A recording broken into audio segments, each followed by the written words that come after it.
Hello and welcome to this tutorial. Today we're going to be learning about Photoshop's layer mask. To begin, I have a gradient for a background, and on top I have a photo. Now if we wanted to see through the image on top, in certain areas, we might use a selection tool. But using a layer mask gives us some really cool options for being creative. Instead of selecting an area, we can instead paint our transparency onto the mask.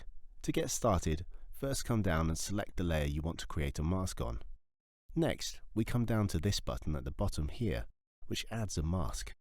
Next, we can select our paintbrush tool and then come back down to our layer and make sure we have the mask selected and not the layer itself.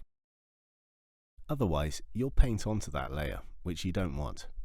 Finally, make sure you have either black or white selected on the color palette over here on the left. Now, simply paint and you'll be able to create areas of the image that allow what's underneath to show through. If we select the inverse color, we get the opposite effect.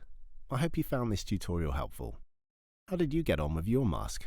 Let us know in the comment section below. Don't forget to like, subscribe, and check out our other tutorials for more. Thanks.